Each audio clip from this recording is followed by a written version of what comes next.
In this series, we'll be building story-driven decks from the Spider-Man set. Starting with one of the most cherished superheroes of all time, your friendly neighborhood Spider-Man.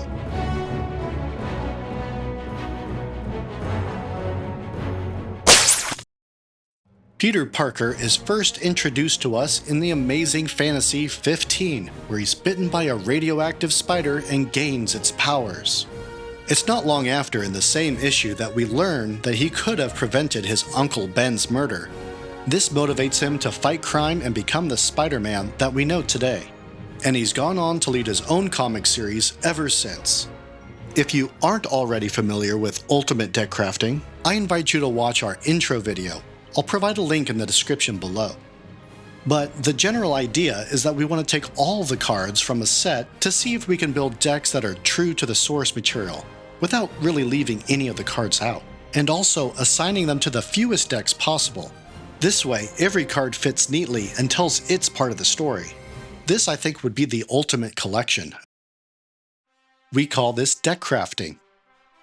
Ultimate Magic establishes only 4 rules to deck crafting. First, decks should concentrate on a specific set, or a single story. The second rule is to use every card to tell that story. People build decks from sets all the time, but they don't always figure out how to use all the cards from the set in the same decks, and that's what really makes Ultimate Magic different.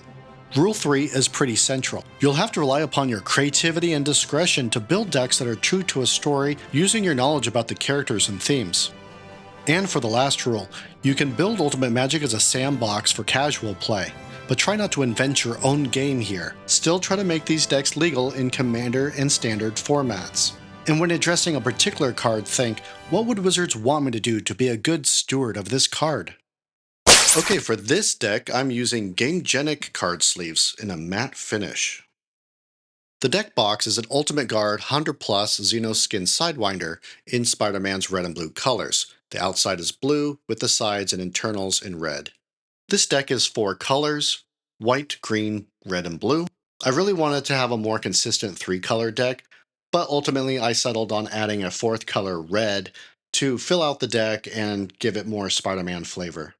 Spider-Man will make his appearance in 4 different versions, starting with Peter Parker, who transforms into Amazing Spider-Man, Spectacular Spider-Man, Spider-Man Webslinger, and Spider-Man Peter Parker.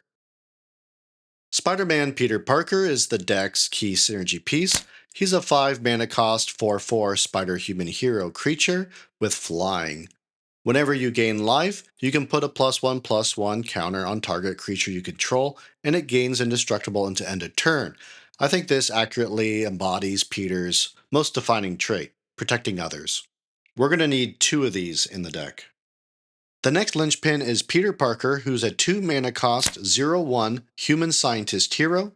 He doesn't enter as a spider hero, but you can directly enter him as his transformed Amazing Spider-Man.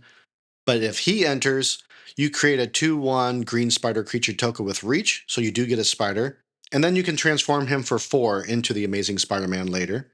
You'll see in this deck that we want to have spiders and spider heroes on the battlefield, so either side of this card will come in handy at various points in the game.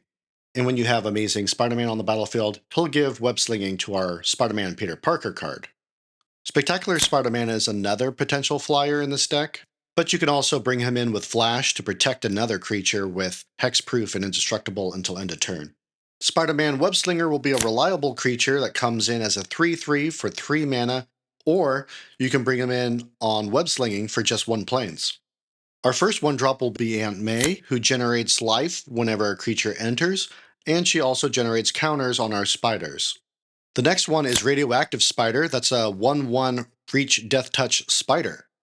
You can sacrifice it for 2 to search your library for a spider hero card, and we have plenty of those. You could reveal it and put it into your hand. We definitely want to have at least 2 of these in the deck. To help us out with life gain and to give us some New York City flavor, we have City Pigeon. It's a 1/1 flying creature, and when it enters, it creates a food token. That's it for creatures. Next, we have Spider Suit. For 1, it's an artifact equipment that gives other creatures the spider hero type and +2/+2 for an equip cost of 3. And then we have Peter Parker's camera for 1 colorless. It's an artifact that enters with 3 film counters on it, which you can use to copy target activated or triggered abilities, such as abilities that give counters when creatures enter. And where would Spider-Man be without Thwip? It's an instant that gives a creature +2/+2 and flying until end of turn. And if it's a spider, you gain 2 life. So, getting the idea here? Secret Identity splashes blue, but for only 1 mana, and it gives you 2 options. You can either protect your creature by having it become a 1/1 citizen with hexproof, or you can put on the mask and become a hero with base power and toughness 3/4, which gains flying and vigilance. We have Rent is Due. It's an enchantment. At the beginning of your end step, you may tap 2 untapped creatures and or treasures you control. If you do, draw a card. Otherwise, sacrifice this enchantment. Okay, for one, we have web slinging in this deck, which means that we need to have tapped creatures, but we don't always want to rely upon combat situations, some which might be unfavorable, to get tapped creatures, because web slinging is sorcery speed and you can't do it in the middle of combat. And 2, we're a 4-color deck, so we're going to be generating treasure tokens which give us mana of any color, or we use those treasure tokens to pay the landlady so we can draw cards. Of course, in this Spider-Man story, we have Mary Jane Watson.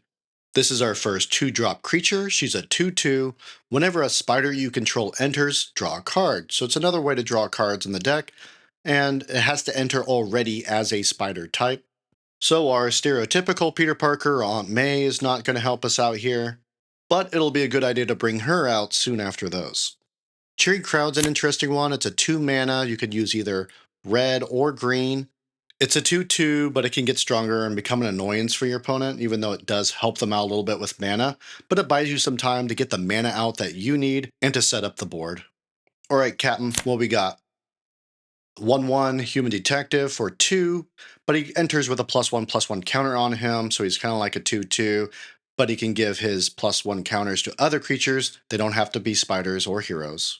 I would probably put these on Mary Jane or Aunt May so I can keep them around longer and continue to draw cards or gain life. Moving on now from creatures to equipment, we have Web Shooters for 2. Equip is 2. It gives you both offense and defense. If the equipped creature gets +1/+1 in reach, and then whenever the creature attacks, you tap a target creature an opponent controls, which is a good way to make sure that they land their hits in lieu of flying, especially if they're a non-flying spider hero, let's say. And then we have Origin of Spider-Man. It's a 3-step enchantment saga. For this deck, I'd probably actually use this other card style. Step 1, it gives you a 2/1 green spider creature token with reach, doesn't have death touch. Then step 2, you could put a +1/+1 counter on a target creature you control, and it becomes a legendary spider hero in addition to its other types. And then step 3, target creature you control gains double strike until end of turn. These are very good. You might want to have even more than one in this deck. Alright, Strength of Will, cost 2, it's an instant until end of turn. Target creature you control gains indestructible. And whenever this creature is dealt damage, put that many +1/+1 counters on it. For a splash of blue, we got Spider Sense. Gotta have Spider Sense. But at cost 2, you got Web Slinging for 1. You can counter target instant spell, sorcery spell, or triggered ability. This one and maybe Taxi Driver I would say aren't really necessary for the deck, but they add color and flavor. And I don't really have another deck that I would want to put Taxi Driver into, so I decided to just put it into this deck. I think it makes the most sense. If you have Peter Parker's camera and you're putting out 2 creatures in a turn, you could pay 1 and duplicate this activated ability to give them both haste. About half the reason why I added a 4th color to the deck is because I wanted Mary Jane to have a strong presence, and her other cards are red. Like, how can I leave out Romantic Rendezvous? It's such a great scene. And then J. Jonah Jameson, such a great guy. He gives him a job so he could pay his bills. And sure, I put him in some villain decks, but here we can use them to generate treasure tokens, which Peter can use to pay rent and draw cards. And if we use them to suspect one of our flying creatures and giving it menace, it just becomes that much more difficult to block. Did you know, in the second issue of the comics, Jameson is shown to us as the publisher of Now magazine? It wasn't until the 3rd issue that he was the publisher of the Daily Bugle, which was after Peter sold him the first photographs of a supervillain. I wonder if there's a correlation there. And we learned in issue number 1, the reason why Jameson hates Spider-Man so much is because he took away a lot of the attention from his son, The astronaut John Jameson, when he saves his space capsule during an in-flight anomaly, after I guess the guidance, navigation, and control unit falls off of the space capsule. And that's why he's had it out for Spider-Man ever since. And even though we've been introduced to Peter Parker in Amazing Fantasy 15, in issue number 1, we're told that his name is Peter Palmer. That gets corrected, of course, in the second issue. Alright, we have Web Up. It's an enchantment for 3 mana. When it enters, exile target non-land permanent and opponent controls until it leaves the battlefield. This is perfect, it's got flavor, but we also needed more removal in the deck. And since our villains use graveyard synergies, this is great because it exiles them instead of sending them to the graveyard. The next removal and splash of red is Wisecrack. It does damage to a creature and potentially to that creature's controller as well. Next we have Kapow! It's a sorcery, you put a +1/+1 counter on target creature you control, and it fights a target creature an opponent controls, presumably to knock them out before the combat phase. Then we have Pictures of Spider-Man. It's an artifact for 3. When it enters, you can basically get 2 creatures into your hand, and then later sacrifice this for a treasure token. The first creature in our 4-drop category is Damage Control Crew. It's a 3/3 human citizen, and when it enters, you could choose one, either repair or impound. You can basically recover a creature from your graveyard, or exile an opponent's artifact or enchantment. Next we have Daily Bugle of Reporters. When it enters, you choose one, Puff Piece or Investigative Journalism. Puff Piece puts 2 +1/+1 counters on up to 2 target creatures, and Investigative Journalism returns a target creature card of mana value 2 or less from your graveyard to your hand. Depending on what I need, I would probably play this on Radioactive Spider, Aunt May, or Peter Parker. The next big red flavor drop is Unexpected Windfall, with Mary Jane saying, "Face it, Tiger, you just hit the jackpot." This card is from the Marvel set, MAR, but it's perfect for this deck. It's the other reason why I wanted to have red in this deck. Mary Jane allows you to draw 2 cards, and then if you have Rent is Due, since it also generates 2 treasure tokens, you can exchange those for 2 more cards, so 4 cards potentially. Hide on the Ceiling, you pay any mana for X, then you can basically blink X amount of target artifacts or creatures, scrubbing any positive or negative effects from them. And if I haven't sacrificed Pictures of Spider-Man yet, I can blink it and get 2 more creatures from my library to my hand. And now we have With Great Power. It's an enchantment aura for 4, and like with any aura, you enchant a creature you control, it gets +2/+2 for each aura and equipment attached to it. So if you already have a creature with Spider Suit or Web Shooters attached to it, when you attach this card, then you get double the +2/+2. And then it becomes a tank that just absorbs damage done to you. It doesn't even need to block. Which is great if you're dealing with a villain with flying or menace. In our 5 slot, we're filling it in with School Days. It's a instant, and you can only choose one. Do Homework or Fight Crime. Do Homework, you draw 3 cards. Fight Crime, you can counter a target spell and draw 1 card. And Steel Wrecking Ball is an artifact for 5. When it enters, it deals 5 damage to a target creature, and then at any point you could pay 2, including 1 red, to discard it and destroy a target artifact. So you get 2 types of removal, maybe mid to late game. That's going to really pay off, I think. This deck will definitely work with 4 colors, just make sure you're balancing your lands properly. And then you'll want to be sure to include these non-basic lands as well, getting just the right amount of splash of green and blue. And then for red, we have Vibrant Cityscape and Daily Bugle Building, which ensures we get the colors we need. And then Daily Bugle Building also allows you to give Menace to a legendary creature. Thanks for watching the first episode. Drop a like, subscribe, and feel free to leave a comment if you have some ideas on how to improve the deck.